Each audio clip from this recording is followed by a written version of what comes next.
ಇದನ್ನು ಓದಬೇಡಿ ಉಪೇಂದ್ರ. ಏನಂದೆ, ಇನ್ನೊಂದ್ಸಲ ಹೇಳು.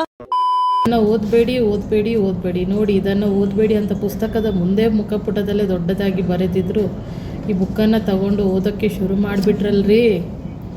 ದಯವಿಟ್ಟು ನನ್ನ ಮಾತು ಕೇಳಿ, ಇದನ್ನು ಓದಬೇಡಿ, ನಿಲ್ಲಿಸಿಬಿಡಿ, ಪ್ಲೀಸ್ ನಿಲ್ಲಿಸಿ. ಹೂ ಸ್ಟಾಪ್ಡ್ ಯು? ನಿಮ್ಮನ್ನ ತಡೆದಿರುವವರು ಯಾರು ರೀ? ನಾನು ಹೇಳ್ತಾನೆ ಇದ್ದೀನಿ ತಾನೆ, ಓದ್ತಾನೆ ಇದ್ದೀರಲ್ಲ, ಯಾಕೆ ನೀವು ಇಷ್ಟೊಂದು ಹೇಳ್ತಾ ಇದ್ರು ನೀವು ಮಾತ್ರ ಓದೋದು ಕಂಟಿನ್ಯೂ ಮಾಡ್ತಾ ಇದ್ದೀರಾ? ಹೇಳ್ಬೇಕಂದ್ರೆ ಈ ನೇರ ನುಡಿ ಸಖತ್ತಾಗಿದೆ. ಒಳ್ಳೆ ಕೆಲಸ ಮಾಡೋಕ್ಕೆ ಹೊರಟಾಗ ಸೋಲಿನ ಭಯ ಇರಲ್ಲ. ಸೋಲಿನ ಭಯ ಇಲ್ಲದೆ ಯಾವ ಕೆಲಸ ಶುರು ಮಾಡಿದರೂ ಕೂಡ ಆ ಕೆಲಸ ಸೋಲಿಸೋದಕ್ಕೆ ಆ ಬ್ರಹ್ಮನ ಕೈಗೂ ಆಗಲ್ಲ. ಆದರೂ ನೀವು ಸೋತರೆ ಏನು ಮಾಡ್ತೀರಾ ಅಂತ ಕೇಳ್ತೀರಾ? ಸೋತರೆ ತಲೆ ಎತ್ತಿ ನಡಿತೀನಿ, ಗೆದ್ದರೆ ತಲೆ ಬಗ್ಗಿಸಿ ಕೆಲಸ ಮಾಡ್ತೀನಿ. ಬರಿವೋಳು